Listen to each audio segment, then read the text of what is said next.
देखो सभी को पहला क्वेश्चन दिखाई दे रहा है, screen is visible to everyone. Yes sir. देखो क्वेश्चन को रीड करो अच्छी तरह से, आंसर दो फटाफट। मैं आज किसी को भी आंसर पूछने वाला हूँ।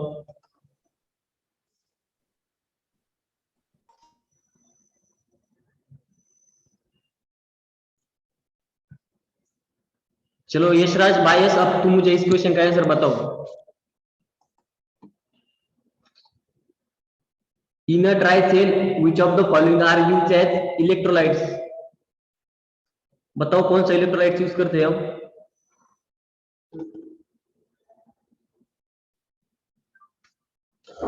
बताओ जल्दी जल्दी आंसर।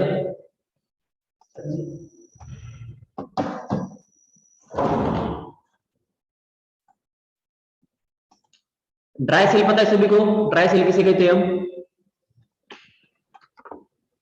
सर सी। नहीं सर। ड्राई सेल हम बैटरी में या फिर घड़ी में सेल जो यूज करते हैं उसे कहते हैं हम ड्राई सेल। ओके, टॉर्च में यूज करते हैं हम ड्राई सेल, या फिर रिमोट के जो सेल होते हैं उसको हम कहते हैं ड्राई सेल। हाँ सर। हाँ, उसको हम कहते हैं ड्राई सेल। तो उसमें हमें पूछा गया कि उसमें कौन सा इलेक्ट्रोलाइट्स यूज करते हैं। हमने अभी देखे ना इलेक्ट्रोलाइट्स क्या होते सर हैं। मैग्नीशियम क्लोराइड और जिंक क्लोराइड। नहीं, इसका आंसर है option A, ammonium chloride and zinc chloride, जो कि हम ड्राई सेल में यूज करते हैं। ड्राई सेल रिचार्जेबल होता है कि नहीं, जिसका सिर्फ हम एक ही बार यूज कर सकते। यस, वन टाइम यूज नहीं सर, वन टाइम यूज कर सकते हैं हम उसको। लेकिन जो वेट सेल होते हैं, वेट सेल पता है आपको, जिसमें लिक्विड बैटरी लिथियम का। हाँ, बैटरी रहती ना, उसको हम वेट सेल कहते हैं। क्या वेट सेल? ये जो ये ड्राई सेल है और वेट सेल है। वेट सेल जो होता है वो रिचार्जेबल होता है, और ड्राई सेल जिसका सिर्फ हम एक ही बार यूज कर सकते हैं, और उसमें क्या होता है, सॉलिड रहता है। ओके, ड्राई सेल में जो इलेक्ट्रोलाइट रहते हैं वो सॉलिड फॉर्म में रहते हैं, जो कि हमारा इस क्वेश्चन का आंसर आएगा ammonium chloride and zinc chloride. Okay, अब नेक्स्ट क्वेश्चन देखो, the isoelectronic of aluminium +3 is. बताओ इसका आइसोइलेक्ट्रॉनिक कौन है? या आप इसमें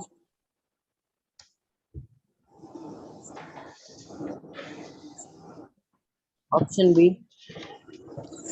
कैसे? Option A Cl-। Cl-। Option A. अब देखो आइसोइलेक्ट्रॉनिक कैसे निकालते हैं हम, बताओ मुझे। बताओ एल्यूमिनियम का एटॉमिक नंबर कितना है? 13। यहाँ पर देखो, यहाँ पर +3 चार्ज है, यहाँ पर +3 चार्ज, यानी कि उसके 13 में से 3 इलेक्ट्रॉन वो लूज कर रहा है, यानी कि उसमें कितने इलेक्ट्रॉन बचे? 10 इलेक्ट्रॉन बचे ना, फिर 3 लूज कर 10। अब इन चार ऑप्शन में ढूंढना है कि हमें 10 इलेक्ट्रॉन किसके पास है। अब बताओ 10 इलेक्ट्रॉन इन 4 ऑप्शन में किसके पास है 10 इलेक्ट्रॉन? सर बी ऑप्शन में। Fluorine. Yes, fluorine is correct answer. Okay, अब देखो क्लोरीन का एटॉमिक नंबर क्या है? 17। ओके, 17। और उसमें एक माइनस यानी कि और एक चार्ज ऐड हो रहा है, यानी कि 18 बन जाएगा उसका। तो यह आंसर में आएगा हमारा एल्यूमिनियम का 13 है, ये भी नहीं आएगा। सल्फर का क्या है? सल्फर का एटॉमिक नंबर क्या है? 14। सल्फर का एटॉमिक नंबर 60 है, और यहाँ पर 2 नेगेटिव चार्ज है, यानी कि कितने बन गए? 18 बन गए, ये भी नहीं आएगा। अब देखो फ्लोरीन का एटॉमिक नंबर है 9, और इस पर एक नेगेटिव चार्ज, यानी कि वो एक इलेक्ट्रॉन गेन कर रहा है, यानी कि उसके कितने बन गए? 10 बन गए। ओके, तो Al3+ is isoelectronic to fluorine. Okay, समझ में आ गया सभी को?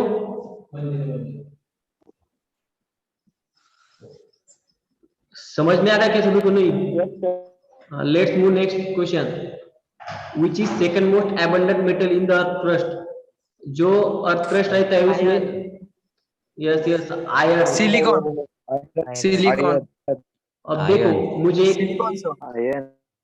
एक बात मेरी सुनो, यहाँ पर हमें मेटल पूछा है। क्या पूछा है? मेटल पूछा है। क्या मेटल? सिलिकॉन क्या है? मेटलॉइड है ना? Non metal. सिलिकॉन और आर्सेनिक, ये जो दोनों है वो मेटलॉइड है। हमें यहाँ पर मेटल पूछा है, यानी कि आंसर इज और करेक्ट आंसर ओके। अगर यहाँ पर ऐसा पूछता हमें क्वेश्चन कि which is the most abundant elements, कौन सा अबंडेंट एलिमेंट रहता है? Silicon sir, silicon. देखो सिलिकॉन से भी पहले ऑक्सीजन आता है, ऑक्सीजन ज्यादा अबंडेंट है सिलिकॉन से भी। कौन सा? Oxygen. Okay, let's move next question. Age of fossils may be found out by determining the ratio of two isotopes of carbon. The isotopes are, ये डिटर्मिनेशन जो करते हैं हम, C12 and C14. C12 और C14। हाँ sir 12 और 14। चलो सभी बच्चे सही जवाब दे रहे हैं।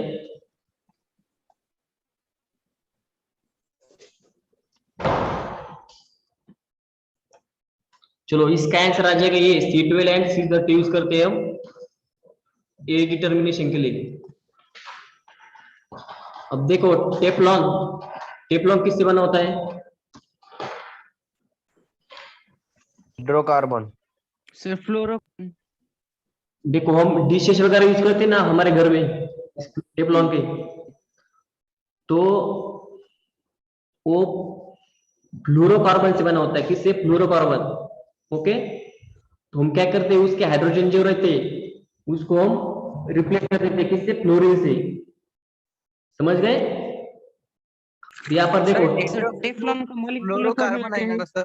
सर क्या टेट्रा फ्लोरोकार्बन आएगा ना? अब देखो यहाँ पर हमें सिर्फ टेट्रा फ्लोरोकार्बन आएगा। आपकी बात भी सही है, टेट्रा फ्लोरोकार्बन आएगा इसका आंसर। लेकिन हमें यहाँ टेफ्लॉन पूछा, यानी कि हमें जनरली आंसर देना है। अब यहाँ पर हमें पर्टिकुलर नहीं पूछा ना कोई, हमें यहाँ पर ग्रुप पूछा है, यानी कि ऐसा पर्टिकुलर नहीं पूछा ना कि टेट्रा यानी कि मीथेन फ्लोरोकार्बन या फिर उससे रिलेटेड कुछ नहीं पूछा। यहाँ पर हमें जनरली पूछा है। जनरल क्वेश्चन क्या है ना, पर्टिकुलर क्वेश्चन दिया होता तो हम उसका टेट्रा फ्लोरोकार्बन लिखते हैं। Let's move next question. Which of the following is the source of solar energy? Nuclear fusion. Nuclear fusion या फिर फिजन? अच्छी बात सोच कर बताओ मुझको। अभी बताया था मैंने, क्या होता है सन के पास? फ्यूजन। यस, फ्यूजन होता है। क्या फ्यूजन? यहाँ पर न्यूक्लियर फ्यूजन की वजह से हमें एनर्जी मिलती है। Let's move next question. The mineral which is was used in the separation of radium was? कौन सा मिनरल यूज करते हैं हम? सर स्क्रीन पे बराबर दिख रहा नहीं क्वेश्चन। अब दिखाई दे रहा? नेटवर्क का इश्यू होगा यहाँ से, तो सब कुछ क्लियर है। सभी बच्चों को प्रॉब्लम आ रहा है क्या? सिर्फ तुमको ही आ रहा है? No sir. Okay, No, sir. हाँ नेटवर्क का इश्यू होगा। अब देखो 120 क्वेश्चन देखो। द मिनरल, ओके क्वेश्चन को रीड करो। क्या? The mineral which was used in the separation of radium. Radium क्या है? रेडिएटिव एलिमेंट्स है रेडियम, जो कि यूरेनियम से बना होता है। बताओ मुझको, रेडियम क्या है? रेडिएटिव एलिमेंट से जो यूरेनियम का जो जब यूरेनियम का रेडिएटिव डिके होता है तो रेडियम मिलता है ना हमें, तो वो का किस में प्रेजेंट होगा? पिच ब्लेड में। समझ में आ रहा है सभी को? अब ये पिच ब्लेड क्या है? ओर है। जैसे कि देखो हेमेटाइट किसका ओर है? आयरन का ओर होता है ना, हेमेटाइट। हेमेटाइट किसका ओर होता है? सभी को और मालूम है? से बता। अब देखो जो एलिमेंट्स होते हैं वो नेचुरल फॉर्म में किसी ऑक्सीडेशन ऑक्साइड के फॉर्म होते हैं, जैसे कि एल्यूमिनियम ऑक्साइड हो गया, और हेमेटाइट और होता है यानी कि ऑक्साइड के फॉर्म में होते हैं, जिससे हम बाद में उसको प्यूरिफाई करते हैं। यानी कि हेमेटाइट को प्यूरिफाई कर हम आयर को गेट करते हैं, यानी कि हेमेटाइट को प्यूरिफाई कर हम आयर मिला सकते हैं। उसी तरह पिच ब्लेड को हम सेपरेशन कर उससे यूरेनियम मिलते हैं, और यूरेनियम के बाद रेडियम, और जो लाइमस्टोन होता है उससे हम कैल्शियम को निकालते हैं, और जो राउटिल होता है उससे हम टीम को निकालते हैं। ओके,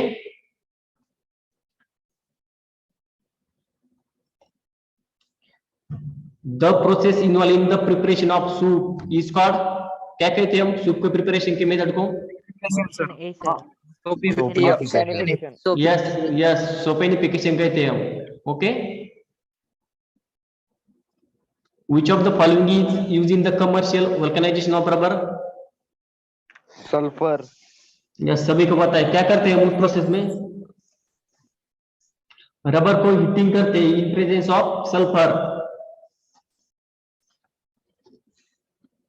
जिससे कि रबर की क्रॉस लिंकिंग हो जाती है और उससे उसकी इलास्टिसिटी और उसकी स्ट्रेंथ बढ़ जाती है, इसलिए हम उसको उसमें सल्फर का यूज करते हैं। ओके, सर 120 वाला रिपीट करना है एक बार। अब देखो, सूप पता है आपको, सूप किसे कहते हैं हम? साबुन पता है सभी? 120 120 वाला का। अब देखो, Sir, the mineral which was used in the separation of radium waste. Radium, यहाँ पर ये जो दिए वो मिनरल दिए, यानी कि खनिज पता है आपको, जिसको हम ओर भी कहते हैं। और पता है सभी को? और मिनरल यानी कि और सेमी दोनों भी, किस मिनरल से हम रेडियम को सेपरेट करते हैं? ये जो चार ऑप्शन दिए ये सभी मिनरल से, और उसे हम और भी कह सकते हैं। ओके, सर आंसर क्या है? इसका आंसर आएगा बी, पिच ब्लेड, यानी कि एक और का नाम है पिच ब्लेड, जिससे हम यूरेनियम मिलता है हमें उससे, और यूरेनियम के साथ यूरेनियम का जो रेडियोएक्टिव डिके होता है उससे हमें रेडियम मिलता है। ओके,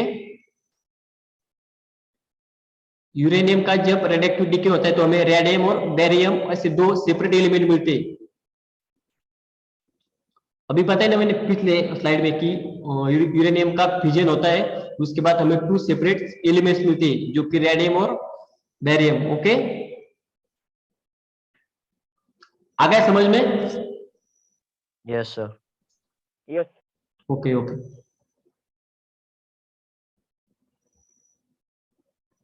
देखो 123 नंबर का क्वेश्चन देखो, which one of the following is to be found in nail polish remover?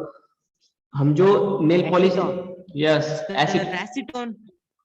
For option Acetone. 1. Yes yes, answer is correct answer. Acetone को यूज करते हैं हम, किसको? एसीटोन को। एसीटोन का फॉर्मूला क्या होता है? CH3 C double bond O और CH3। Okay, let's see next question. In which of the following maximum percentage of nitrogen is to be found from the mass point of view? हमें mass point of view से देखना है, और किसमें maximum percentage है nitrogen का ये बताना है हमें।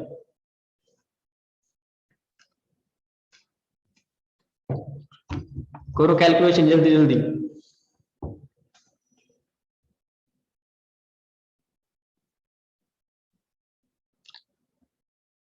बताओ आंसर इसका मुझे।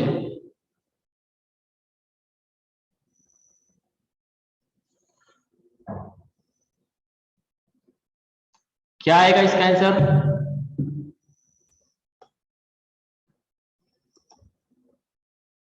यूरिया। यूरिया। चलो हम इसके लिए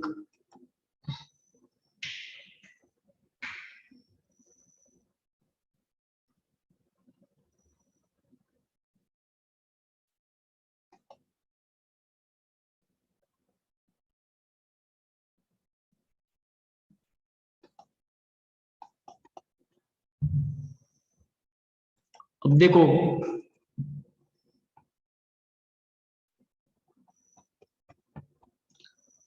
हमें क्या करना है? मैक्सिमम ऑफ परसेंटेज नाइट्रोजन का कैलकुलेशन करना है। क्या करना है? मैक्सिमम परसेंटेज ऑफ नाइट्रोजन को कैलकुलेट करना है। पहला हमारा ऑप्शन दिया वाला था यूरिया, अब उसमें हम परसेंटेज का कैलकुलेशन करेंगे कि उसमें कितना नाइट्रोजन प्रेजेंट है। स्लाइड दिखाई दे रही है सभी को? स्क्रीन दिखाई दे रही है? Yes sir. अब देखो यूरिया का हम किस तरह से Yes, कैलकुलेशन sir. करेंगे। यूरिया का फॉर्मूला दिखाई दे रहा है सभी को? Yes sir. अब Yes, sir. यूरिया का मॉलिक्यूलर वेट कितना होता है? 60 होता है। अब हमें इसमें नाइट्रोजन का परसेंटेज निकालना है, इसमें कितना परसेंटेज नाइट्रोजन होता है। तो यहाँ पर 2 नाइट्रोजन है, यानी दो नाइट्रोजन का मॉलिक्यूलर वेट कितना आएगा फिर 28 आएगा ना। एक नाइट्रोजन का 40 आता है, दूसरों का 40, कुल मिला के 28 बन जाएगा। अब देखो इसमें कितने परसेंटेज ऑफ नाइट्रोजन प्रेजेंट है, परसेंटेज निकालना आता है सभी को। यस सर आता है। हाँ सर। अब निकालो उसका कितना परसेंटेज आएगा इसमें यूरिया में नाइट्रोजन। सर इंटू 46 28 कैसे हुआ सर? क्या हुआ? इंटू 28 कैसे हुआ? नाइट्रोजन का मॉलिक्यूलर वेट कितना होता है? नाइट्रोजन का मॉलिक्यूलर वेट कितना होता है? 14 40। यहाँ पर कितने नाइट्रोजन है? 2 नाइट्रोजन है, कुल मिला के कितने हुए? हाँ 28। 28। अब हमें परसेंटेज निकालना है कि पूरे जो मॉलिक्यूल है उसका वेट है हमारा 60, तो फिर 28 के लिए कितना परसेंट चाहिए हमें? कितना आएगा फिर? 46 आएगा ना। आ रहा है समझ में? Yes sir. हाँ सर समझ गया। समझ गए ना। अब देखो हमारे 4 ऑप्शन दिए गए थे, हमें यूरिया दिया गया था और सेकंड ऑप्शन हमें अमोनियम साइनाइड दिया गया था। क्या? Ammonium cyanide. अब देखो मैंने यहाँ पर अमोनियम साइनाइड का फॉर्मूला लिख लिया है यहाँ पर। अब अमोनियम साइनाइड का मॉलिक्यूलर वेट कितना आता है? 44 आता है। कैलकुलेट करके देखो कितना आएगा। 44 ही आएगा। देख लिया? कोई एडिशन करो इसकी।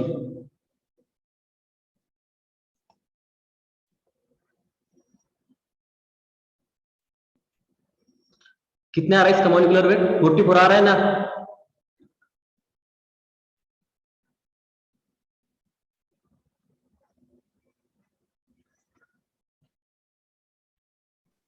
सभी को समझ में आ रहा है कि नहीं? हाँ सर वो परसेंटेज का समझ गया सर, बस वो मॉलिक्यूलर वेट। अब देखो नाइट्रोजन का कितना है, यहाँ पर 2 नाइट्रोजन है। हाँ समझ में आ रहा है सभी? यहाँ पर 2 नाइट्रोजन है, दोनों का कुल मिलाकर कितने हुआ? 28 हुआ ना। अब 28 में हम कार्बन का 12 प्लस करेंगे, कितने हुआ? कितना हुआ? 28 प्लस 12 40 हो गया, और हाइड्रोजन का 4 44 हो गया ना।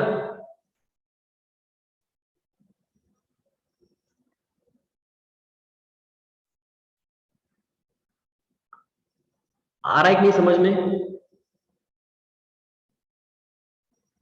Yes sir. हाँ अब देखो सेकंड ऑप्शन था हमारा अमोनियम साइनाइड, जिसका परसेंटेज निकल कर आया हमारा 63।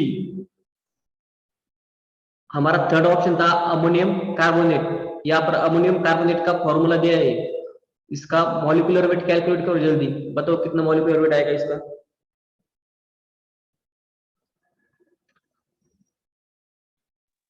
96। ओके 96। अब इसका हम परसेंटेज निकालेंगे, कितना आएगा परसेंटेज? कैलकुलेशन करो, नोटबुक और पेन साथ में लेकर बैठो, यहाँ पर दिया वाला है लेकिन आप करो कैलकुलेशन, आपको आना चाहिए। हाँ सर। आ रहा है? देखो नेक्स्ट